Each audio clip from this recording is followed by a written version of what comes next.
रमज़ान की तैयारियां मैंने अभी से शुरू कर दी हैं, थोड़ा थोड़ा करके ही काम ख़त्म होगा। तो मैंने सोचा आज आपसे शेयर करते हैं। आज मेरा टारगेट था, जो मैंने नया सेट लिया है, एक तो टी सेट और दूसरा कुछ बर्तन थे जो मैंने देखना था मुझे चाहिए या नहीं, मुझे रिप्लेस करने हैं। प्लस मैंने एक बहुत ही मज़े का डिनर सेट भी लिया है जो कि मैं इंशाल्लाह रमज़ान में यूज़ करूँगी। तो मैंने सोचा कि इन सब चीज़ों को अरेंज कर देते हैं, साथ में ये बफे टेबल जो है ये भी सेट कर देते हैं, और डाइनिंग टेबल के जो ड्रॉर्स हैं फाइनली इनको भी सेट कर दिया। बिस्मिल्लाहि वल्हम्दुलिल्लाहि वस्सलातु वस्सलामु अला नबिय्यिना मुहम्मद व अला आलिहि व सहबिहि अजमाइन। अस्सलाम वालेकुम माय किचन क्वींस, क्या हाल है आप सबका? हम भी अल्हम्दुलिल्लाह बिल्कुल ठीक हैं। तो सबसे पहले तो मेरा काम ये था कि मैंने स्टैंड पे से कपड़े हटाने थे। बाहर कंस्ट्रक्शन हो रही है, रोड्स वगैरह बन रही है हमारे घर के सामने ना, तो इस वजह से बहुत ही मिट्टी आती है। रात को कपड़े डाले थे और सुबह तक इसके ऊपर मिट्टी थी, लेकिन अब क्या करें, अंदर तो इतनी जगह है नहीं कि अंदर कपड़े सुखाऊं। मैंने ये स्टैंड लिया था बड़े शौक से कि ये स्टैंड मतलब यानी लेंथ वाइज ज़्यादा, हाइट वाइज ज़्यादा है, तो ये शायद मेरी बैल्कनी में बड़े अच्छे से फिट हो जाएगा। लेकिन ये उससे ज़्यादा चौड़ा है जो मेरे पास दूसरा वाला स्टैंड है। तो मैं ये सोच रही हूँ कि नीचे जो वर्कर्स हैं ना, ये उनको दे दूंगी, क्योंकि हमारे बिलीव में किसी काम का नहीं है। और मुझे लग रहा था कि पता नहीं बड़ा अच्छा फिट आ जाएगा। अगर कोई चीज़ ऑनलाइन मंगवाई हो ना, तो उसकी मेजरमेंट देखते हुए उसी वक्त ही हम खुद जाके चेक कर सकते हैं अपने घर में ना। तो ये देखें, अभी ऐसे तो ठीक लग रहा है, लेकिन जब कपड़े डालने हैं तो इसको बहुत आगे लाना पड़ेगा। और चलिए खैर, आपको पॉइंट मेरा कन्वे हुआ या नहीं, लेकिन मेरे लिए रियल में देखे ना तो ये बहुत मुश्किल है, इसको टेढ़ा करके इस पे कपड़े डालने उतारने बहुत मुश्किल है। खैर, तो वो मैंने जाके नेस्टो से लिया था, वहाँ देखा तो मुझे अच्छा लगा, मैं लेके आ गई। मेजरमेंट की हो ना तो फिर बंदा पैसे नहीं जाया करता। अगर आपने कभी भी बखूर यूज़ नहीं किया है ना, तो रमज़ान में बखूर ज़रूर यूज़ करें। पूरा साल ना यूज़ करें, पर एक रमज़ान की एक नई नई सी फीलिंग होती है और एक अलग ही उसकी जो है ना एक वाइब होती है। तो मैंने ये क्या किया, टेमू से भी ये मंगवा के देखी थी। ये इंसेंस बर्नर स्टिक्स होती हैं, यहाँ पे भी मैंने बहुत देखी हैं, पर कभी मैंने ट्राई नहीं की। तो मैंने टेमू से चीज़ें ऑर्डर करी थी, मैंने कहा चलो ये भी करके देखते हैं कि कैसा है। तो इसको सिर्फ फ्लेम से ऑन करना होता है, फिर ब्लो कर देना होता है, कोयले वगैरह की ज़रूरत नहीं होती। पर ये वाली तो बहुत जल्दी ख़त्म हो गई थी। अब मैं देखती हूँ कि बाकी कितना टाइम लेती हैं। घर को ना, बिलीव मी, डीप क्लीनिंग की बहुत अशद ज़रूरत है। वैसे ठीक है क्लीनअप, पर डीप क्लीनिंग चाहिए। जैसे कि विंडोज़ वगैरह में मिट्टी बैठ चुकी है, मैंने आपको पहले भी दिखाया था। और फ्लोर्स वगैरह भी ना, जो इनके ये ग्राउट होता है, ये भी सारा बिल्कुल ऐसे डार्क सा हो गया। तो मुझे ये सब सफाई करनी है, और बस उसके लिए मुझे टाइम ज़्यादा चाहिए, तो मैंने सोचा अभी से शुरू कर देते हैं। प्लस थोड़ी थोड़ी चीज़ें कलेक्ट की हैं, जैसे कि बहुत ही प्यारा टी सेट जो कि बहुत ही मज़े का लगता है। इसमें छोटा छोटा सा सूप या कोई चाय वगैरह या कॉफ़ी, इस तरह की चीज़ें इसमें पीने की बहुत मज़े की लगती हैं। आपसे इंशाल्लाह जल्दी शेयर करूँगी। ये जो बफे टेबल है, सबसे पहले तो ये ज़रूरी थी। इसकी डीप क्लीनिंग तो खैर नहीं चाहिए थी, डस्टिंग वगैरह ही करनी थी, वो तो होती रहती है। पर क्या था कि बहुत सारे बर्तन हैं जो मुझे लग रहा था कि ज़रूरी नहीं है, और वो मैं गिव अवे कर दूँ। ये जो वर्कर्स वगैरह नीचे काम करते हैं ना बिल्डिंग में, उन्हीं को दे दूँगी। तो बहुत ज़्यादा तो नहीं है मेरे पास क्रॉकरी, लेकिन चूँकि चैनल है तो उस वजह से प्यारी प्यारी चीज़ें मैंने लेके रखी हुई हैं। पर एक आपको सीक्रेट बताऊँ कि सब कुछ गिफ्ट मार्केट से लेके रखा हुआ है। बहुत कम मेरे पास क्रॉकरी है कि जो मैंने बड़े अच्छे सेट लिए हुए हैं। इवन ये वाला जो मैं आपको दिखा रही हूँ ना, ये ख़राब हो गया, तो ये अच्छा नहीं लगेगा प्लेट्स वगैरह पड़ी हुई। तो ये काफ़ी ज़्यादा इसका ना पेंट उतर गया है। तो ये भी मैंने गिफ्ट मार्केट से लिया हुआ। तो अभी मैं जाके दोबारा ढूंढूंगी कि कोई रमज़ान से रिलेटेड प्लेट्स, डिशेस वगैरह, ग्लास कोई आए हुए हैं तो मैं ज़रूर लेके आऊँगी। पिछला रमज़ान भी कितनी जल्दी गुजर गया, और अब नया रमज़ान भी आया खड़ा है। अल्लाह ताला से दुआ है कि अल्लाह ताला हम सबको ये रमज़ान और इसकी बरकतें समेटना नसीब फरमाए। अल्लाहुम्मा बल्लिगना रमज़ान।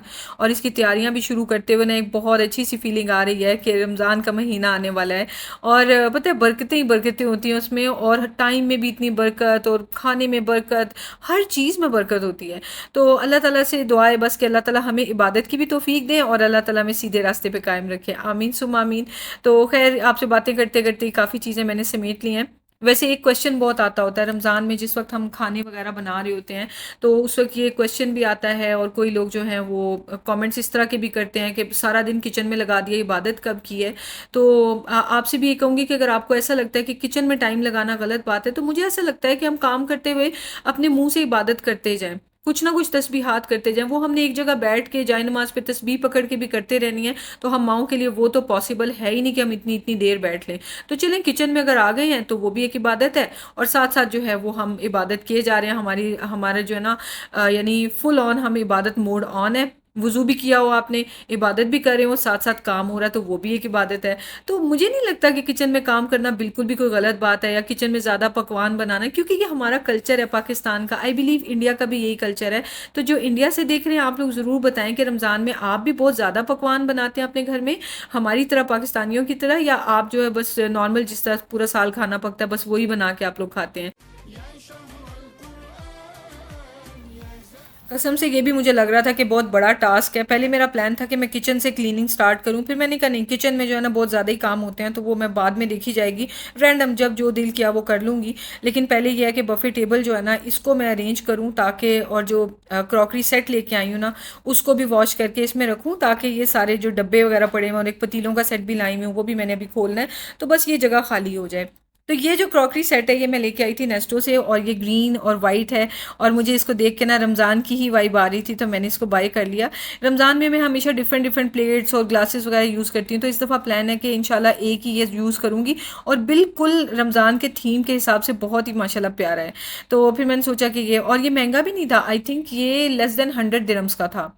ये 70-60 दिरम्स का, यानी पाकिस्तानी 5-6 हज़ार रुपये का ही होगा, इतना सही था। तो मैं श्योर नहीं हूँ, लेकिन आप अगर नेस्टो जाएँ तो आप ज़रूर देख लें, आपने भी लेना हो तो आप ज़रूर ले सकते हैं। बाय द वे ये प्रमोशन नहीं है, जो नए आए हैं चैनल पे उनको बता रही हूँ, जो आप मुझे जानते हैं आपको तो पता ही है, ऐਵੇਂ ही प्रमोशन करने लग जाती हूँ, अपने पैसों से चीज़ें लेके आती हूँ। इसी टेबल के पीछे आप देखें एक और आपको बॉक्स नज़र आएगा, तो वो मैंने पतीलों का सेट लिया है, वो कलर है एमरल्ड, और ना ऐसे डार्क ग्रीन सा, और काफ़ी अच्छा मुझे लगा था। मैं तो देखने गई थी ऑफ वाइट कलर के पतीले या फिर ब्लैक कलर के, वही जो टिपिकल कलर्स होते हैं, पर ये एमरल्ड इतना प्यारा कलर था कि मैंने सोचा कि मैं ये वाले ले लेती हूँ, तो नया कलर ट्राई करने लगी। एक मेरे पर्पल वाले आपको बहुत अच्छे लगते हैं जो मैंने सऊदीया से लिए हुए हैं, पर अब वो भी ख़राब हो गए हैं, टाइम आ गया उनको उनसे उनको भी छोड़ने का।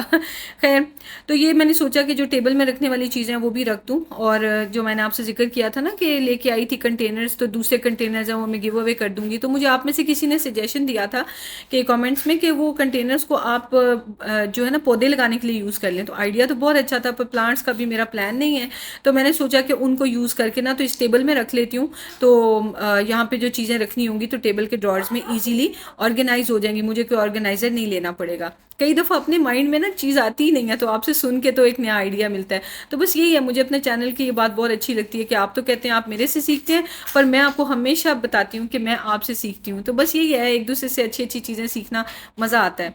तो ये मैंने क्या किया कि नीचे जो ड्रॉर है ना इसमें सारे रखती हैं सर्विंग जो कप्स ग्लास वगैरह हैं, और दूसरा जो ऊपर वाला ड्रॉर है ये ऑलमोस्ट मेरा फिर खाली ही हो गया था। सबसे ये जो टॉप वाला आप देख रहे हैं इसमें मैंने सारे ऊद बखूर और इस तरह की बेसिक यूज़ की चीज़ें, कैंडल्स वगैरह ऐसी सारी रखी होती हैं, तो मैंने कहा इसको भी साफ़ कर देती हूँ, क्योंकि सबसे गंदा भी यही हो जाता है, क्योंकि कोयले इसमें रखे होते हैं ना, तो जितना मर्जी ध्यान से निकालें उसका कोई ना कोई ग्रेन जो है ना गिर जाता है, और साथ ही चीज़ें सारी नीचे ना ग्रे सी होना शुरू हो जाती हैं।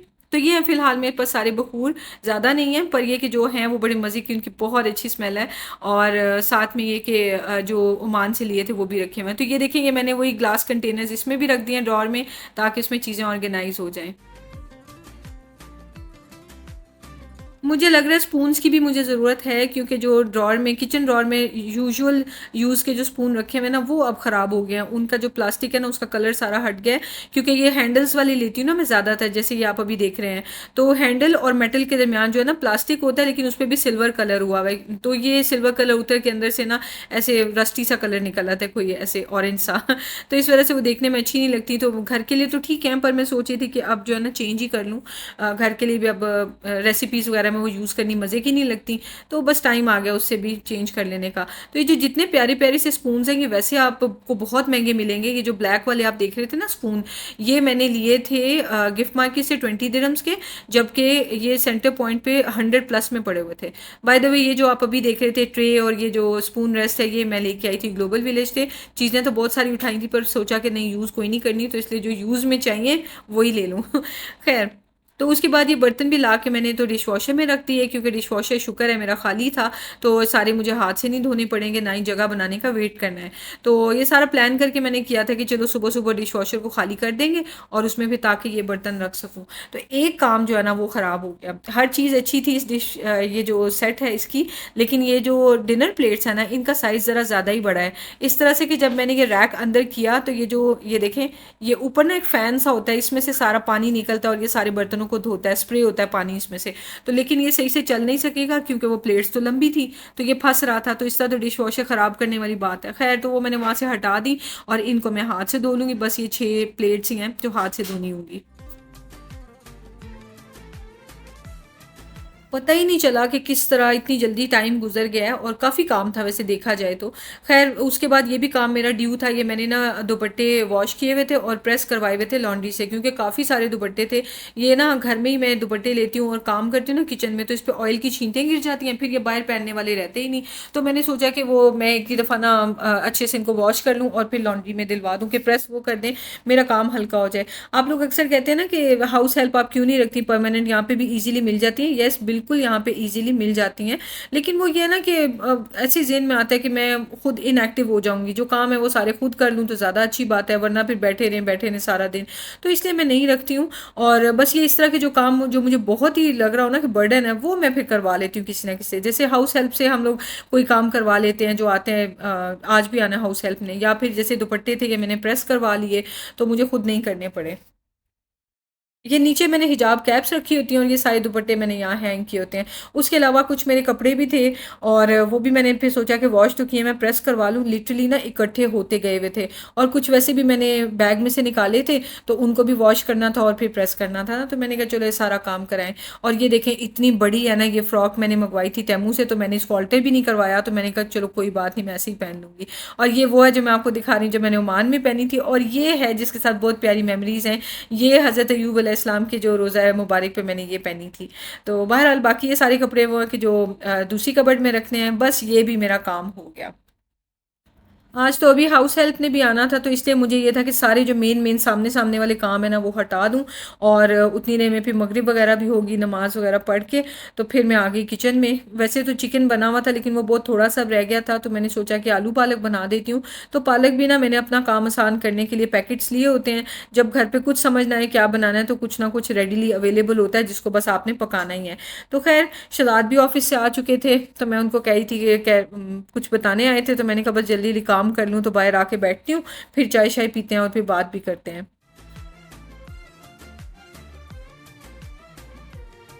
अब तो माशाल्लाह नॉलेज इतना फैल गया ना, और ये पर्सन टू पर्सन वेरी करता है कि अच्छा नॉलेज गेन करना चाहते हैं या कि अपनी मर्ज़ी की जो चीज़ें समझ में आए बस वही नॉलेज गेन करके रख लिया। तो ये कि माशाल्लाह से आप सब भी, मैं भी, हम सारे जो है ना बड़ा अच्छा नॉलेज गेन करते हैं। शुरू-शुरू में मुझे बहुत कमेंट्स आते होते थे ना फ्रोज़न आइटम्स के ऊपर, या बना के फ्रीज़ करनी है उस पे भी प्रॉब्लम कि फ्रीज़ करने से बेहतर है फ्रेश बनाएँ। लोगों को ये कॉन्सेप्ट था फ्रेश बनाने का मतलब है फ्रेश। हाँ, इसमें बिल्कुल भी कुछ गलत नहीं है, लेकिन जब आप फ्रीज़ करते हैं किसी चीज़ को तो उसकी न्यूट्रिशन भी वहीं फ्रीज़ हो जाती है। तो 3-4 दिन फ्रिज में रख के चीज़ बनाने से बेहतर है कि आप लॉन्ग टर्म अगर कुछ घर पे ही खाना चाहते हैं तो बना के फ्रीज़ कर दें। Same goes with vegetables and fruit. जब तक हम पे पहुँचते हैं ना ये सब्जियाँ वगैरह जो फ्रोज़न है, तो ये बिल्कुल हार्वेस्ट की जाती हैं और फटाफट इनको प्लांट्स में प्रोसेस, यानी जो भी इनकी फैक्ट्रीज़ होती हैं, इनको फटाफट फ्रीज़िंग का प्रोसेस करके इनको फ्रीज़ कर दिया जाता है ताकि बिल्कुल फ्रेश फ्रीज़ हों और उसी वक्त अवेलेबल हों। तो उसके अलावा जो फ्रेश वेजिटेबल्स और प्रोड्यूस होती है वो हम तक पहुंचती है 4 से 5 दिनों में। तो फिर ज़्यादा फ्रेश तो मुझे, तो जैसे मैं आर्टिकल्स वगैरह पढ़ती हूँ तो मुझे तो ज़्यादा फ्रेश फ्रोज़न लगती है, लेकिन ये है कि फ्रीज़ करने से वो वाली लुक नहीं रहती ना, तो इसलिए हर चीज़ तो हम फ्रोज़न नहीं खा सकते। लेकिन जो चीज़ें फ्रोज़न भी बनाएं उसमें कुछ गड़बड़ नहीं है, बल्कि सब्जियाँ फ्रूट फ्रोज़न जो है उसमें ज़्यादा न्यूट्रिशन होती है। खैर, आपसे गपशप लगाते हैं, आलू पालक होगी, इसकी क्या ही रेसिपी बनानी है, ये तो हर घर में ही बनता होगा, तो क्या ही बतानी है। वैसे मज़े की बात यह है कि मैंने इसकी भी रेसिपी आपसे शेयर की हुई है। मेरे पास तकरीबन 1000 से प्लस रेसिपीज़ हो चुकी हैं अब तक जो मैं आपसे शेयर कर चुकी हूँ अल्हम्दुलिल्लाह। ये सारे एक ही जगह बैठे हुए थे क्योंकि अब सफाई करने के लिए हाउस हेल्प आया हुआ था, तो बस घर में इधर उधर तो भागना दौड़ना इन लोगों ने था नहीं, क्योंकि 2 घंटे का उसके पास टाइम होता है, तो बड़ा अच्छा सा काम वो जल्दी जल्दी 2 घंटे में कर देता है। तो खैर मैं भी आके थोड़ी देर बैठ गई शदाद की बात सुनने के लिए, उन्होंने मुझे जो खाना था वो देख लिया, तो फिर उसके बाद वापस आ गई। वापस आके क्या किया कि चूंकि पक चुका था ना खाना, तो मैंने हाउस हेल्प को भी देना था, और साथ में एक दिन पहले मैंने ये भी बनाया हुआ था गाजर का हलवा, तो मैंने कहा साथ में वो भी दे देती हूँ डिज़र्ट के तौर पे। और क्योंकि बच्चों को भी देना था, इनको लग रही थी भूख, पर अभी खाना खाने का इनका कोई प्लान नहीं था। तो खाना भी क्या ही फिर इन्होंने खाना था, हलवा खा लेंगे और वही काफ़ी होगा इनके लिए, और बस फिर ये सोने लेट जाएंगे, क्योंकि पेपर चल रहे हैं ना, तो फिर जल्दी जल्दी आजकल सुलाना होता है। मिशी के तो नहीं है, तिहामी के पेपर वेकेशन के बाद ही होने थे। और आप जब ये आज फ्राइडे को वीडियो देख रहे हैं, तो वो उसके माशाल्लाह से आज लास्ट पेपर था, और माशाल्लाह से घर भी आ चुके हैं, पेपर हो गए ख़त्म। तो खैर इसी तरह आपसे बात करते करते बहुत अच्छा टाइम गुजरता है और मज़ा आता है आपसे बात करना। तो इंशाल्लाह मिलते हैं नेक्स्ट वीडियो में। दुआ में याद रखें, अपना ख्याल रखें, और ज़रूर बताएं कि रमज़ान की तैयारी आपने भी शुरू की है, सफाई वगैरह या कोई और चीज़ें शॉपिंग या नहीं, ज़रूर बताइएगा। दुआ में याद रखें, खुश रहें, आबाद रहें, टेक केयर, अल्लाह हाफिज़।